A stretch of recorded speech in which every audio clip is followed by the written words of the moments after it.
Hey folks, it's Nate, and today is Father's Day. So I've had a good day of hanging out with the family, had a couple of beers, maybe you'll notice, I don't know. I want to talk to you guys tonight about something that I'm passionate about. So stay tuned, and you're going to get an earful of some of Nate's opinions.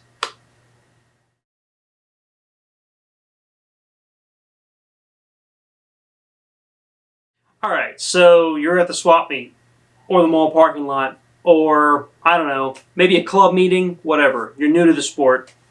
You're hanging out with a bunch of what you think might be like-minded individuals. Folks who own Jeeps, folks who maybe hit the trails, maybe don't. And you're curious about what it is that you need to get out on the trails. I'm here to tell you what it is that you need, or at least, in my opinion, what you really need. Depending on what kind of event you're at, or what kind of club you've joined, or what kind of people you hang out with, whoever has inspired you to get into the Jeep life, you may have some impressions about what it is that you need to get out on the trail before you can actually go out and wheel your Jeep. I want to tell you, you don't need anything. Well, you need some things. You need some common sense. You need maybe some tools, some recovery gear. I don't know, maybe you want to invest in a winch.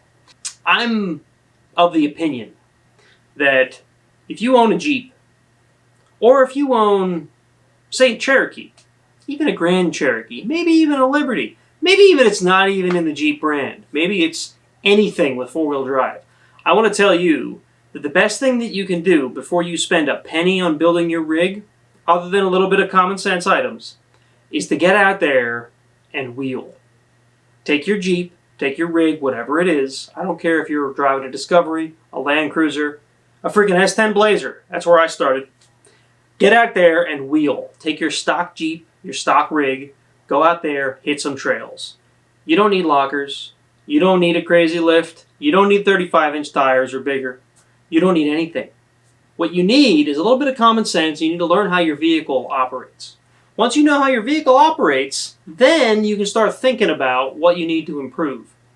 Have a look at this LJ that's behind me. I know it's in pieces right now. I bought it 4 years ago now. When I bought it, of course, it was mostly stock. As far as I can tell, a woman owned this before me because of some of the effects that I've found inside of the vehicle as I tore apart the interior. It had no lift. It had 31-inch tires, all-terrains. As far as I could tell, it had never seen a trail in its life. You know what I did with it? I took my know-how, my knowledge of the trails, my ability to off-road a vehicle. I got some sway bar disconnects. Actually, no, I bought an anti-rock for it. But that's my choice. You can get some sway bar disconnects. And I took it out and wheeled. Taking it out to wheel like that meant that I learned what it was capable of in that form, which was almost completely stock. Apart from the anti-rock, and I had put some mud terrain 31-inch tires on it, I had done nothing to this thing. No skid plates, no crazy lift, no long arms, no lockers, I hadn't even put a phone mount inside the damn thing at that point. I just took it out and wheeled it. What I learned by doing that was what the vehicle was capable of, bone stock. And I think that's really important. I think it's important to anyone who's new to the sport as much as it is to anyone who's experienced and just bought a new vehicle. I think you need to get out there and wheel it. I don't think the first thing you need to do when you get a new Wrangler or new anything is lift it up real tall and put 40-inch tires on it. A lot of people do that. A lot of people, they just race to the catalog and they purchase all the cool stuff. They put it on their vehicle.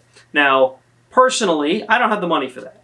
You guys might know that because I don't spend on my Jeep. You may have seen a bit of an influx of products on this Jeep recently. It's because I took a new job. It's because I'm also doing a little better financially. But when I bought this Jeep, part of the reason I bought it was because I had a 2013 JK and I was trying to get into a lower payment to help out the monthly expenses. So when I bought it, I didn't have the money to modify it. I got out there and I wheeled it. The reason I did that was not just financially. It was because I think that if you know your vehicle a little better before you start modifying it, you're going to make better informed modifications to your vehicle. If you get out there and you wheel it and you find a limitation, that's what you need to modify. If you get out there and you're driving on greens and you're having a great time, maybe you don't need to build your Jeep. Maybe you don't need to spend a bunch of money on it. What I want to tell you is, if you're new to the Jeeping sport, or if you have a little bit of experience, but you just got into a new Jeep, don't rush out and get the parts catalog. Don't rush out and take it to an off-road shop and get it lifted sky high and put up on 40s or whatever. Don't rush out and get lockers. Don't rush out and even get a winch. Take it out and wheel it. Get out there and wheel. Learn the vehicle's capabilities. Modify what makes sense after you've had it on the trail a few times. We've got a 2014 JK out in the driveway. I haven't touched it yet. The reason I haven't touched it yet is I want to learn what it's capable of, and we haven't had it off-road much. There's no reason to start building it if I don't know what it's capable of from the factory. We've had it out once, and I'll have a link to that video. My wife drove it. It's her vehicle. I am going to put a winch on it because I have one. I've told you guys about that in the past. I have one sitting here. We're literally right behind the camera. That's going to go on that JK as soon as I can build a bumper for it. That's probably coming up soon. But suspension, tires, lockers, axles, drivetrain, all that's going to stay stock. I think, my opinion anyway, is it's going to get out there and it's going to get wheeled. So we know what it's capable of from the factory. This thing isn't a Rubicon. It's a sport. It is an unlimited sport. Dana 30 front end, no lockers, trash lock rear differential. I've wheeled it all over the damn place. I do blues and low blacks in the damn thing. Granted, I've got 20 years behind the wheel of these things, but if I can do it, you can do it. And you should. You should get out there and see what your vehicle's capable of before you spend a bunch of money on modifications. If you want to know about what modifications you might want to do before hitting the trails, I've got a video on that, and I'll link it. But they're common sense things, not expensive things, just things that are going to help you preserve the Jeep so that you don't destroy it on those initial trail runs. So a few little caveats to that statement. I do want you to get out there and wheel, but I want you to do it safely. If you don't know what you're doing, or if you don't know where you're going, find someone who does. Learn from them. Go out and find a club. Go out and maybe pay someone to teach you how to off-road. There are companies out there that do this. I actually trail guide for one called Off-Road Consulting here in Northeast Pennsylvania. If you're in that area and you want to go learn how to wheel, I recommend Kyle at Off-Road Consulting. He's a great teacher. He's been doing this longer than I have, and he really knows what he's doing.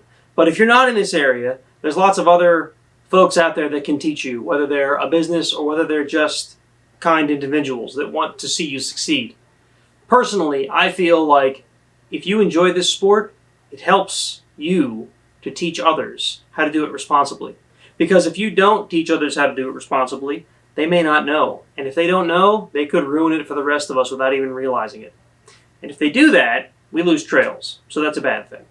I also don't want to see people go out there and get hurt or get stuck or get lost and ruin their own interest in the sport, because this is a very enjoyable sport if you take the time to learn how to do it properly and safely. If you go out there and you drive too fast, you run into things, you damage trails, you litter, you make fires where you're not supposed to, or you have to abandon vehicles on the trail, it makes the whole sport look bad. So if you're new, go find someone that's willing to teach you how to do this responsibly. But with all those things aside, I think that if you're new to the sport, or like I said, if you've just gotten into a new vehicle and you want to get out there and just experience it, I recommend you do it as stock as possible. Like I said, there's a couple common sense mods that I recommend you do to just about any off-road vehicle before you hit the trails. There's some gear that you should probably carry with you, and I may do a future video about the gear that I carry that might help inform your decisions as to what you should take with you. But all that aside, get out there and wheel, folks. Enjoy the sport, learn how to do it responsibly, and learn your vehicle before you start spending a bunch of money on modifications. I've been there. I know how it goes, and I know how much money you can waste on a Jeep without really gaining a whole lot. Thanks for watching, and I hope you guys have gotten something useful out of this video. If you like what you saw, please subscribe to the channel, hit that like button, let me know that you actually enjoy what I produce here. If you have any comments on this, or maybe even if you disagree with me, go ahead and put it in the comments. I'm all for healthy debate, so please, go ahead. Let me know what you think, and we can talk about it. Remember, folks, get out there and wheel, and I'll catch you in the next video. You're acting like a boss.